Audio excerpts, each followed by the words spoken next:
আমার নাম ইয়াসিন খান মুন্না। আমি সরকারি তোলারাম কলেজ নারায়ণগঞ্জ থেকে পড়াশোনা করেছি, এইচএসসি কমপ্লিট করেছি। আমার বাসা নারায়ণগঞ্জ, ফতুল্লা থানা। আমি শ্যানডং বিজনেস ইনস্টিটিউট এই ভার্সিটিটাতে যাচ্ছি মার্চ ইনটেকে। আপাতত ল্যাঙ্গুয়েজ কোর্স, দেন সেপ্টেম্বরের থেকে আমার ডিপ্লোমা শুরু হবে বিজনেসের উপর। ভিসা পাওয়ার ক্ষেত্রে WWC এর প্রশংসা অবশ্যই করা লাগে।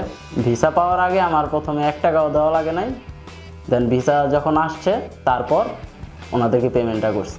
ভিসা প্রসেসিংয়ের ক্ষেত্রে সকল কাজ ওনারাই করে দিয়েছে WWC। আমার কোনো কিছুই করতে হয় নাই, সব কিছু কমপ্লিট হয়েছে অল্প কিছু দিনের মধ্যেই। সব কিছু তৈরি করে দিয়েছে ওনারা, তারপর ভিসা আসছে। আমার কোনো কষ্ট করতে হয়নি। আমি প্রথমে ফেসবুক থেকে ওনাদের দেখছিলাম WWC পেজটা, তারপর ইউটিউবেও সার্চ দিই, সেখানে অনেক ভিডিও আছে।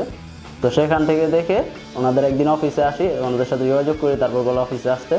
দেন আমি অফিসে আসি, অ্যান্ড রবিউল স্যার আছে, ওনার সাথে কথা বলি, এবং উনি যে আমাদের বিশ্বস্ততা দিয়েছে এটার মাধ্যমে একটা এগ্রিমেন্ট হয়েছে, তারপর ভিসা এসেছে। আমার পুরো ভিসা পাওয়ার ক্ষেত্রে আমি সম্পূর্ণ খুশি এবং অনেক হ্যাপি আমি, যে ওনাদের প্রসেসিংটা এতই সহজ ছিল যা সত্যি প্রশংসনীয়। আমি ফুল স্কলারশিপে চায়নাতে যাচ্ছি স্টুডেন্ট ভিসায়। WWC খুব সহজে আমার ভিসাটা করে দিয়েছে এবং এই হচ্ছে আমার ভিসা, চাইনিজ ভিসা। তো খুব শীঘ্রই আমি চায়নাতে যাচ্ছি। আপনারা আসেন, দেখা হচ্ছে।